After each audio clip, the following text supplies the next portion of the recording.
Hello అండి, అందరికీ నమస్తే. ఇదేంటంటే మామిడల్లం. ఇది కొంచెం మామిడికాయ స్మెల్ అనేది వస్తుంది. దీన్ని ఈరోజు పచ్చడి అనే రెసిపీ అనేది చూపించబోతాను. ఇవి ఇలా కడిగేసి తొక్కంతా తీసేసుకొని పక్కన పెట్టేసుకోవాలి. మనం ముందుగా ఎండుమిరపకాయలు ఏం చేసుకుంటాం కాబట్టి తర్వాత చేసుకున్న ప్రాసెస్ ఇదిగోండి. ఈ 10 నుంచి 20 వరకు వేసాను. ఇది కారం లేని కాబట్టి కారం ఇవ్వండి. ఇవి వచ్చేసి కొంచెం కలరు మనం అయిపోగానే ఇప్పుడు సన్న మంట మీద పెట్టినా కూడా ఇలా నల్లగా రాగలిగితే నాకు కొంచెం మంట ఎక్కువై మన నల్లగా ఉంది. ఇదిగోండి, దీంట్లో ఈ కలర్ ఏగైపోయాక ధనియాలు, జీలకర్ర, కొంచెం మెంతులు వేస్తున్నాను. ఈ చిటపట అన్నాక స్టవ్ ఆఫ్ వేసేస్తున్నాను. ఇవి అవి చల్లారే లోపల మనకి ఎండుమిరపకాయలు చాలా ఈజీ అండి, సింపుల్ అండ్ సింపుల్. ఇవి చిన్న ముక్కలుగా డైరెక్ట్గా ఇంకేం ఏం చేయడం లేదు. ఇది ఇట్లాగే సన్న ముక్కలు చేసేసుకొని వేసేసుకోవడమే. నేను దీనికి చింతపండు చూపించలేదు కదా మీకు. ఇదిగోండి, చింతపండు కూడా కారం తగ్గట్టు కొంచెం ఒక నిమ్మకాయ సైజ్ అంతా చింతపండు వేసుకున్నాను. మనం పచ్చడి చేసుకునే ముందు 1 గంట నానితే చాలు.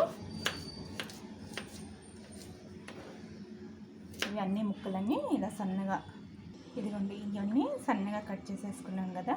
ఇప్పుడు ఆల్రెడీ ఇదిగోండి మిక్సీ జార్లో కూడా వేసేసుకున్నాను. ఇవి మిక్సీ పెట్టేద్దాం. మనం మిక్సీ వేసేటప్పుడే కొంచెం ఉప్పు కూడా వేసేసుకోండి, రుచికి సరిపోయినంత ఉప్పు. ఇంకంతే. మీరు ఎక్కువ బెల్లం కావాలన్నా బెల్లం కూడా వేసుకొని నేను బెల్లం వేయటం.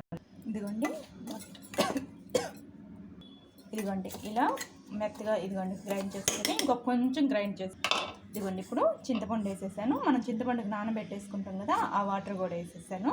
ఇంకొక తడవ మిక్సీ వేసి ఇదిగోండి మనం కట్ చేసుకునే మిక్సీ పట్టాక ఇదిగోండి ఇవి మళ్ళీ ఒక తిప్పుదాం. కచ్చాపచ్చగా చేసుకుందాం. ఇదిగోండి, ఇప్పుడు పచ్చడి అంతా ఇలా అయింది కదా. మనం అంటే దంచుకోవట్లేదు కాబట్టి మిక్సీ వేసుకుంటున్నాను. కచ్చాపచ్చ ఒకే ఒక తడవ వేసుకొని ఇదిగోండి ఇంక ఇది మొత్తం ఇంకా మాకు చిన్న గిన్నెలకు తీసేసుకున్నాం. ఇంకా చాలా సింపుల్. నేను బెల్లం కావాలనే వాళ్ళు కొంచెం బెల్లం వేసుకోండి, నేను బెల్లం వేయటం లేదు. ఇది ఎక్కువ ఈ సీజన్లోనే కదా మామిడల్లం అనేది వచ్చేది. మనం దాంతో ఊరగాయలు కూడా పెడుతుంటాం కదా. చూడండి, హెల్త్కి కూడా చాలా మంచి. ఇది నాకు గార్డెన్లో ఉన్న దానివల్ల చూడండి చాలా టేస్ట్. రైస్లే కానివ్వండి, ఇడ్లీలో, దోశలకు కూడా చాలా బాగుంటుంది. ఇప్పుడు మొత్తం తీసేసుకుంటున్నానండి ఒక గిన్నెకి.